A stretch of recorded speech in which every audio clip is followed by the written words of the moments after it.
Audio Jungle.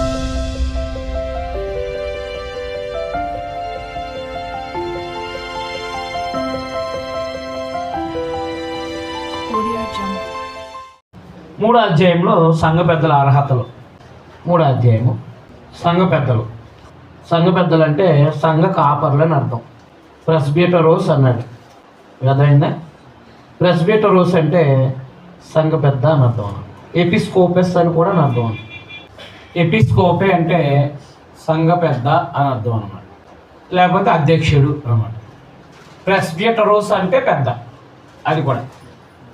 కాబట్టి సంఘ పెద్దకు ఉండే అర్హతలు, సంఘ పెద్దకు ఉండే అర్హతలు అంటే మనం కూడా సంఘంలో పెద్దలను ఏర్పాటు చేయాలి. సువార్థికులుగా సువార్థికుడు సంఘంలో ఏం చేయాలి? పెద్దలని ఏర్పాటు చేయాలి. ఎలాంటి వాళ్ళని పెద్దలు అంటే మేసాలు ఉన్న వాళ్ళని, డబ్బులు ఉన్న వాళ్ళని, పలుకుబడి ఉన్న వాళ్ళని కాదు. అవునా? ఎలాంటి వాళ్ళని చూడండి అక్కడ, చదివండి అధ్యాయము. నేను ఇక్కడ రాసేస్తాను, చదివండి, రాసేస్తాను. ఆల్రెడీ చాలాసార్లు విన్నాం కాబట్టి ముందుకు వెళ్ళిపోతాను. ఎవడైనా అధ్యక్ష పదవిని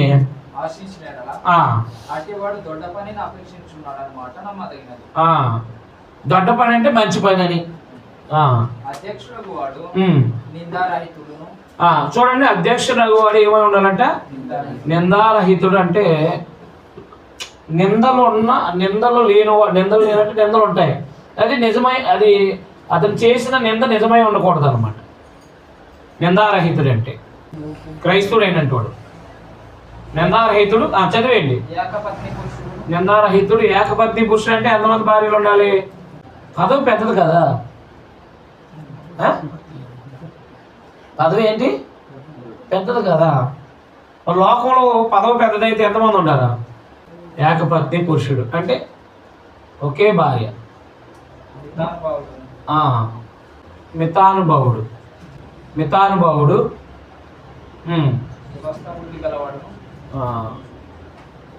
స్వస్థ బుద్ధి గలవాడు. తర్వాత మర్యాదస్తుడు. మర్యాదస్తుడు. అతిథి ప్రియుడు. అతిథి ప్రియుడు. బోధింప తగినవాడు అంటే బాగా తెలిసినవాడు అనమాట. బోధింప తగినవాడు. మద్యం త్రాగనవాడు. మద్యం త్రాగనవాడు. తర్వాత సాత్వికుడు. గొడవకి వెళ్ళినవాడు. జగడం ఆడినవాడు అంటే జగడం ఆడినవాడు. ధనాపేక్ష లేనివాడు. ఇందులో పేలైపోతారు చాలామంది. ఏనాడా? ధనాపేక్ష లేనివాడు. తర్వాత సంపూర్ణ మాన్యత కలిగి తన పిల్లలను స్వాధీనపరచుకోవచ్చు. సంపూర్ణ మాన్యత అంటే గౌరవం కలిగి పిల్లల స్వాధీనంలో ఉండాలి. తన ఇంటి వారిని బాగుగా ఏలువాడునై ఉండవలెను. పిల్లలను స్వాధీనం చేసుకోగలిగిన వాడు. పిల్లలను స్వాధీనం చేసుకోవాలవాడు. తన కుటుంబాన్ని ఏలుబడు, సరిగ్గా ఏలుబడేవాడు. కుటుంబమును సరిగా ఏలుబడి చేసేవాడు. ఎవడైనా తన ఇంటి వారిని ఏలనేరకపోయినా అతడు దేవుని సంఘమును ఎలా పాలిస్తాడు చెప్పండి? సంఘాన్ని ఎలా పరిపాలిస్తాడు? అతడు గర్వంతుడై అపవాదికి కలిగిన కొత్తగా చేరినోడు అయితే కనుక గర్వంతుడే ఏమైపోతాడంట? కలిగిన శిక్షావిధికి లోపడకుండా కొత్తగా చేరినవాడే ఉండకూడదు. అది కొత్తగా చేరినోడే ఉండకూడదు. మరియు అతడు నిందాపాలై అపవాది ఊరిలో పడకుంటున్నట్లు సంఘమునకు వెలుపటి వారి చేత మంచి సాక్ష్యం పొందిన వాడే ఉండాలి. అది సంఘం ఎలా మంచి 15 లక్షణం. సంఘానికి వెలుపటి వారి ఎడల మంచి సాక్ష్యం పొందిన వాడు. మంచి సాక్ష్యం ఉండాలి. చూడండి, 15 అర్హతలు ఉన్నాయి. ఏ అర్హత లేకపోయినా సంఘ పెద్ద కింద ఎట్టకూడదు. ఇలాంటి అర్హతలన్నీ మనము ఒక సంఘ పెద్దను నియమించడానికి అవన్నీ చూసి పెట్టాలి. 15 లక్షణాలు ఉన్నాయండి. అర్థమైందా? 15 లక్షణాలు ఉన్నాయి. కాబట్టి ఎవరైనా స్థానిక సంఘ నాయకుడు కావాలంటే కనుక అతను ఏమై ఉండాలంటే ఏకపత్ని పురుషుడై ఉండాలి. మితానుభావుడు అంటే మనసును అదుపులో ఉంచుకునేవాడని రాసుకోండి. మితానుభవుడు అంటే మనస్సును అదుపులో ఉంచుకునేవాడు.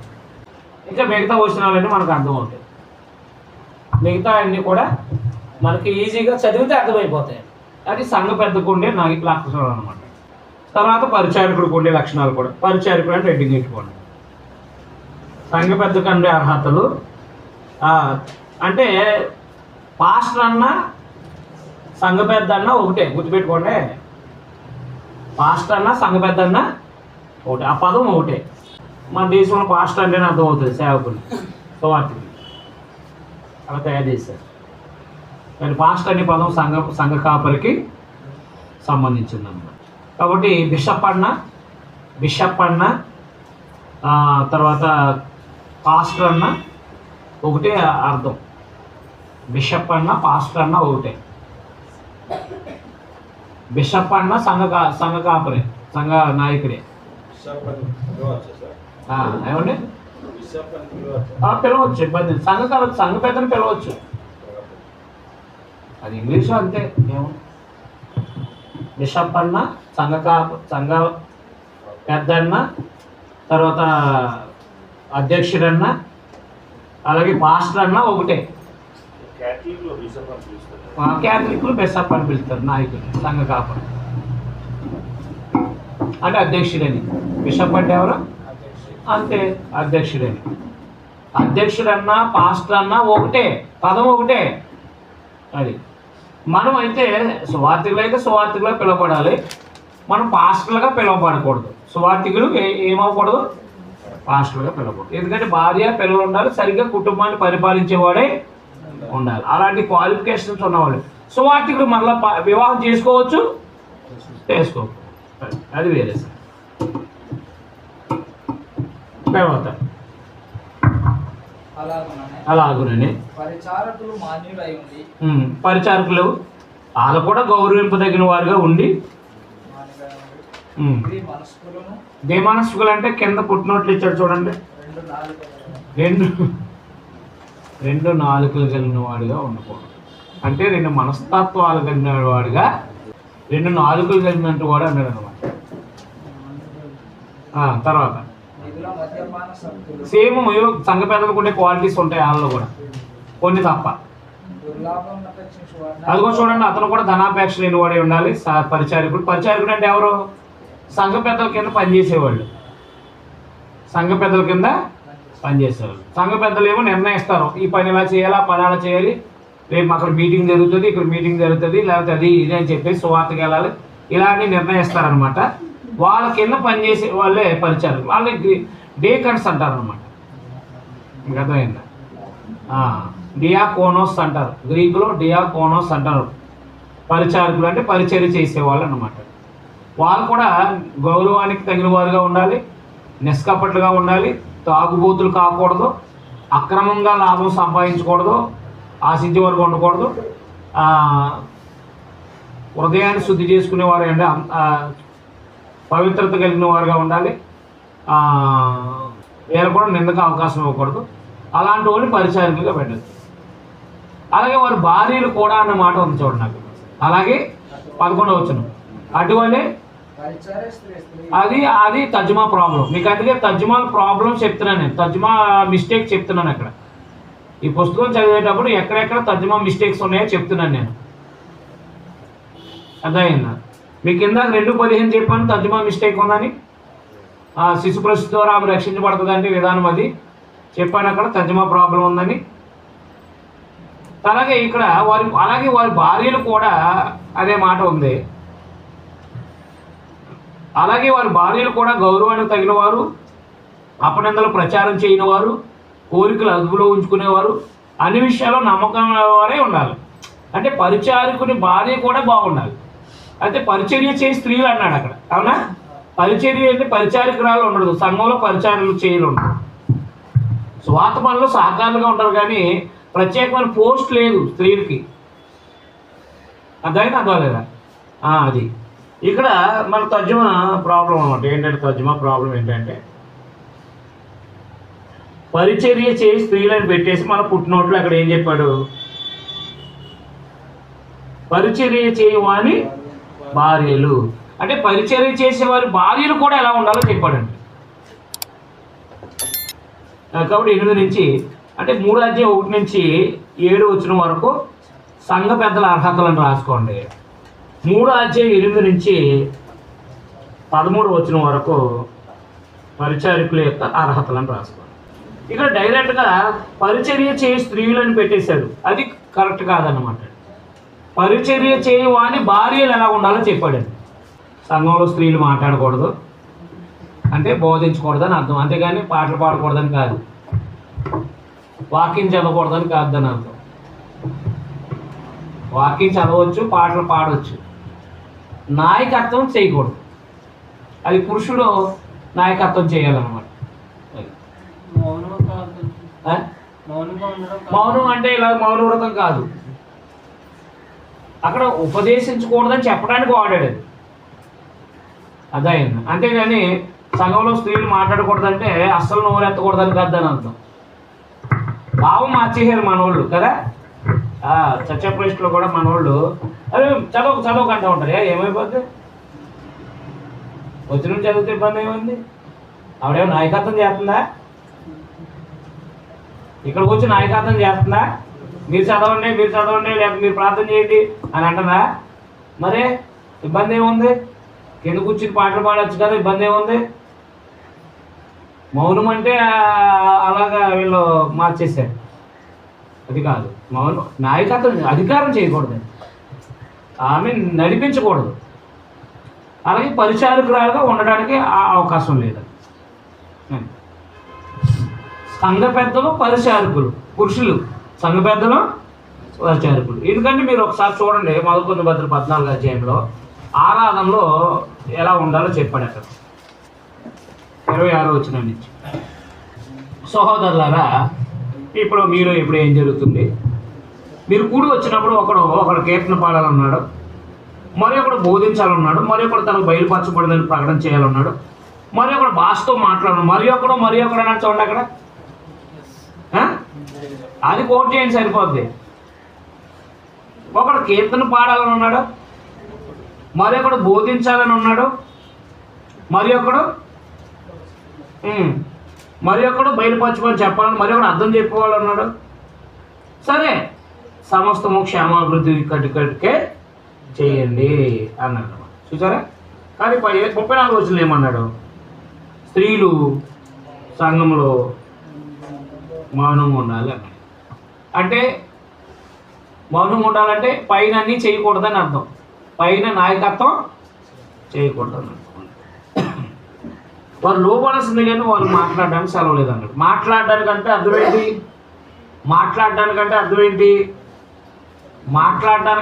ఏంటి?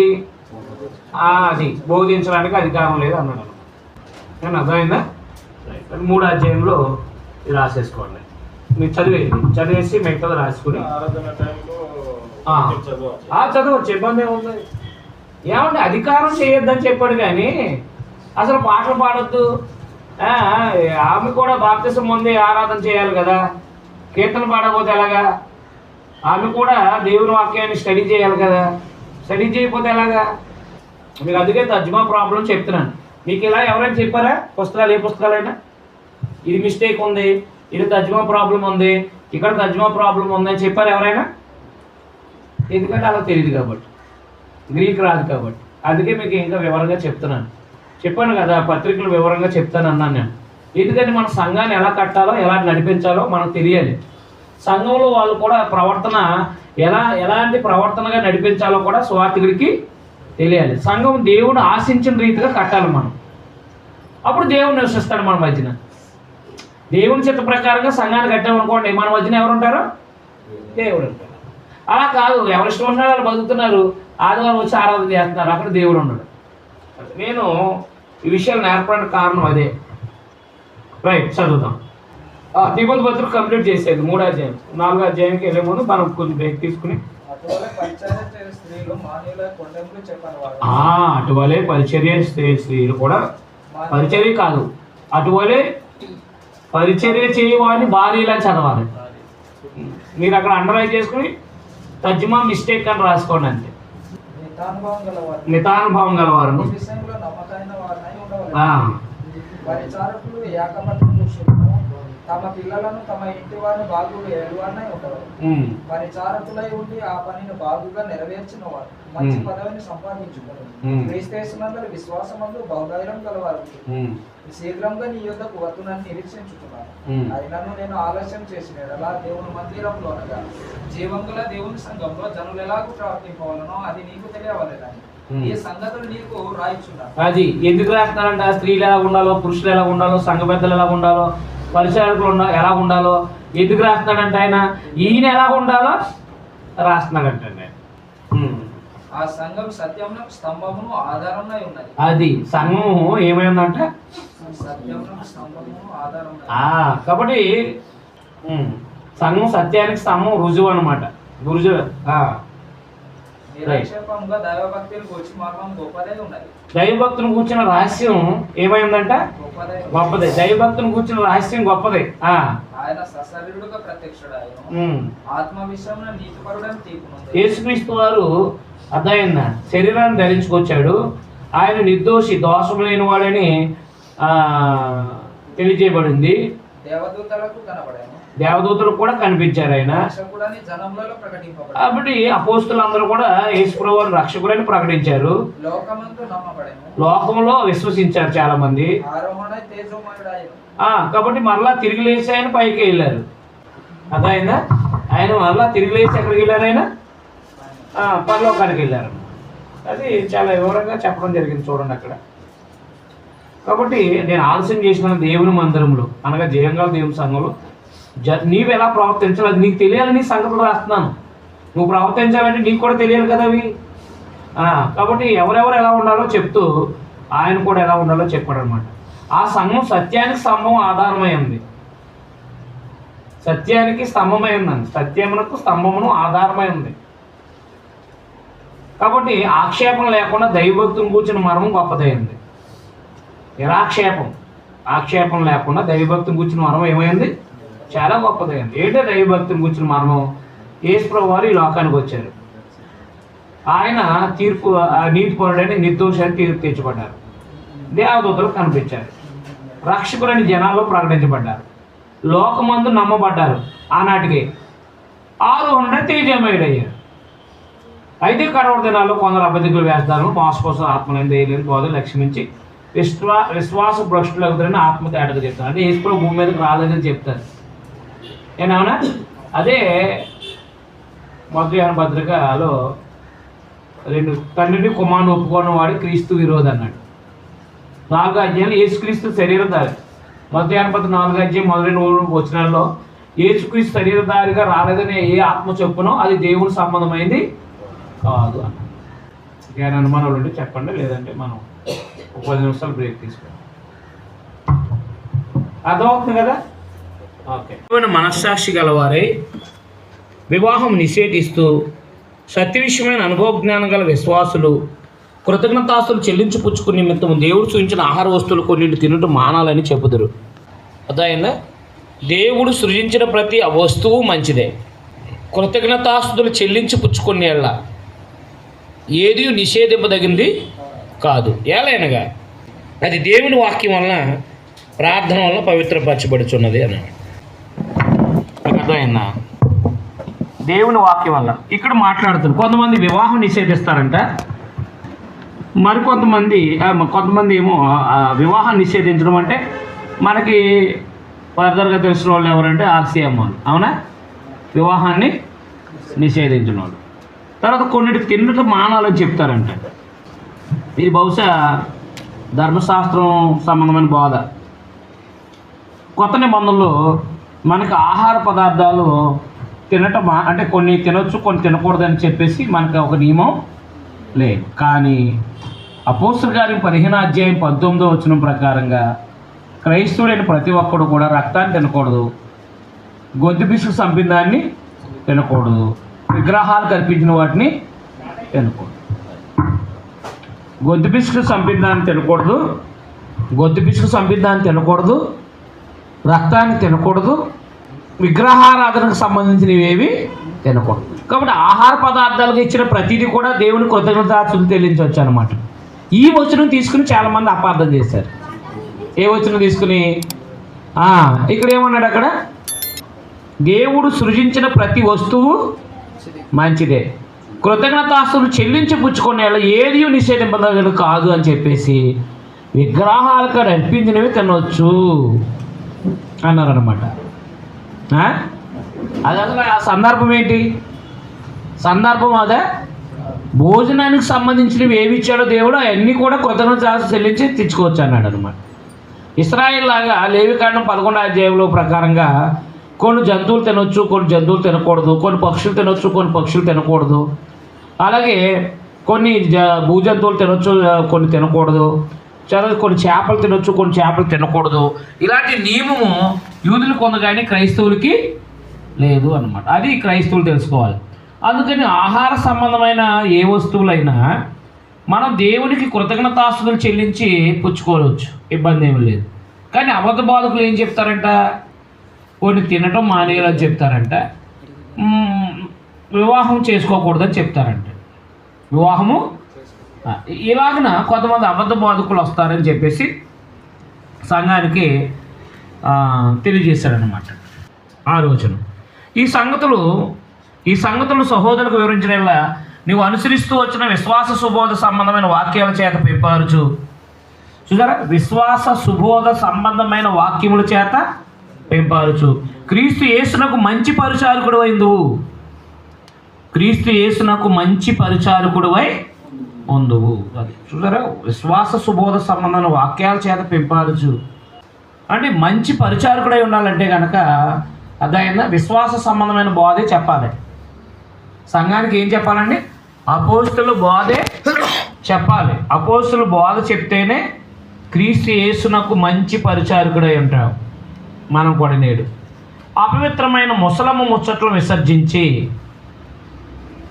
అపవిత్రములైన అంటే వాళ్ళ కోసం వీళ్ళ కోసం మాట్లాడడం అనేది విసర్జించి, దేవుని యందు భయభక్తుల విషయంలో నీకు నీవే సాధకం చేసుకోను అని సువార్తికుడికి హెచ్చరికలు అనమాట. నిజాలు చెప్పుకోవాలంటే 4వ అధ్యాయం అంతా అబద్ధ బోధకులకి జాగ్రత్తగా ఉండమన్నాడు. రెండోది, ఒక సువార్తికుడు ఎలా ఉండాలో చెప్పాడండి. ఒక సువార్తికుడు, యవనస్తుడైన సువార్తికుడు ఎలా ఉండాలో చెప్పాడండి. దేవభక్తి విషయంలో అంటే దేవుని యందు భయభక్తుల విషయంలో నీకు నీవే సాధకం చేసుకో. శరీర సంబంధమైన సాధకం కొంచెం మట్టుకే ప్రయోజనకరమవును కానీ దైవభక్తి ఎప్పటి జీవ విషయంలో రాబో జీవ విషయంలో వాగ్దానంతో కూడినదైనందున అది అన్ని విషయాల్లో ప్రయోజనం. చూసారా, దైవభక్తి ప్రయోజనమా? దైవభక్తి ప్రయోజనమా కాదా? ప్రయోజనకరమైందని సాధించమన్నాడు, సాధకం చేసుకోమన్నాడు సువార్తికుడిని. అదైంది. దైవభక్తి విషయంలో నీకు నీవే సాధకం చేసుకోమన్నాడు. దేవుని యందు భయభక్తులు ఎలా ఉండాలో అవన్నీ కూడా మనం ఏం చేయాలంట? అభ్యాసం చేసుకోవాలంట, సాధకం చేసుకోవాలంట. మనకు కూడా వర్తిస్తుంది అనమాట. దైవభక్తి లాభం. దైవభక్తి ఎప్పటి జీవంలో రాబో జీవ విషయంలో కూడా లాభమే. ఈ లోకంలో కూడా దైవభక్తి ఉంటేనే మనకి ప్రమాదాల నుంచి తప్పించబడతాం, అవునా కదా? రాబోయే లోకంలో నరకం నుంచి తప్పించబడతాం. ఇప్పటి జీవం అప్పటి జీవ విషయంలో కూడా మనకు ప్రయోజనకరమైంది. అందుకని దైవభక్తి చాలా ప్రయోజనం. మర్చిపోకండి. దేవుని యందు భయభక్తులు కలిగి ఉండడం, ప్రార్థన చేసుకోవడం, ఆరాధనకి వెళ్ళటం, వాక్యం చదవటం ఇలాంటివి ఏం మానకూడదు. అర్థమైందా? దైవభక్తి చాలా ఇంపార్టెంట్, ఈ లోకంలో చాలా ఇంపార్టెంట్. ఎందుకంటే భయంకరమైన పరిస్థితులు మన మీదకు రాకుండా ఉండాలంటే ఖచ్చితంగా ప్రతి క్రైస్తవుడు, సువార్తికుడు, క్రైస్తవుడు ప్రతి ఒక్కరు కూడా దైవభక్తిని ఏం చేయాలి? సాధకం చేయాలి. తర్వాత ఈ వాక్యము ఈ విషయాల్లో వాగ్దానంతో కూడిన అది అన్ని విషయాల్లో ప్రయోజనకరమైన ఈ వాక్యం నమ్మదగింది, పూర్ణాంగీకారానికి యోగ్యమైంది.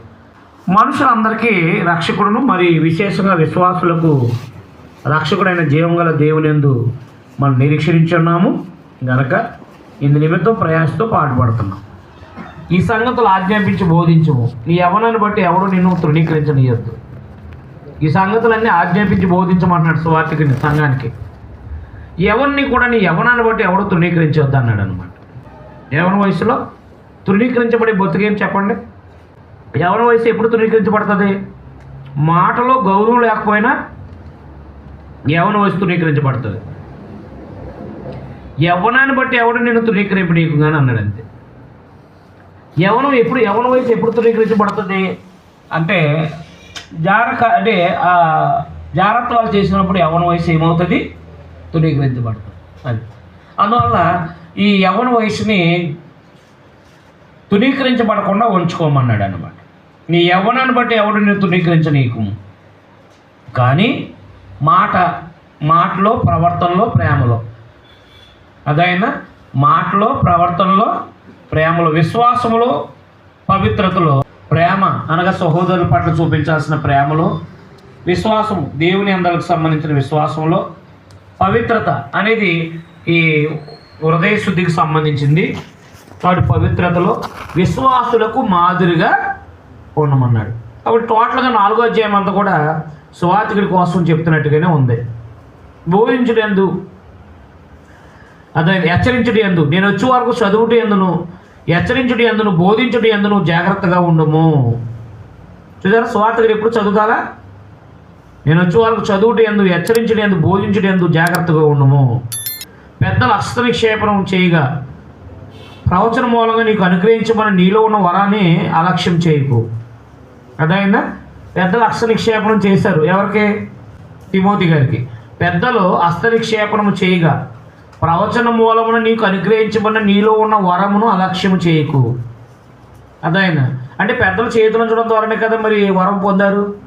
అపోస్తులు చేతులు ఉంచడం వల్లే కదా ఎవరైనా వరం పొందారు. ఆ వరాన్ని ఏం చేద్దాడు? అలక్ష్యం చేయకు. నీ అభివృద్ధి అందరికీ తేటగా కనపడినిమ్ము. నీ అభివృద్ధి అందరికీ వీటిని మనస్కరించుము, అంగీకరించు, వీటి అంతే సాధకం చేసుకో. నిన్ను కూర్చి నీ బాధ కూర్చి జాగ్రత్త కలిగి ఉండు, వీటిలో నిలకడగా ఉండము. నీవులాగా చేసి నిన్ను నీ బాధ వారు రక్షించుకుంటాం అన్నాడు అన్నమాట. కాబట్టి మీరు 4వ అధ్యాయం అంతా కూడా సువార్తికుడు ఎలా ఉండాలో, యవనస్తుడైన సువార్తికుడు యొక్క ప్రవర్తన గురించి అని రాసుకోండి సరిపోదు. 4వ అధ్యాయం అంతా కూడా యవనస్తుడైన సువార్తికుడి యొక్క ప్రవర్తన ఎలా ఉండాలో తెలియపరిచాడు. అబద్ధ బోధకుల విషయంలో జాగ్రత్తగా ఉండమన్నాడు. 5వ అధ్యాయం 1 వచ్చిన వరకు కూడా రాసుకోండి.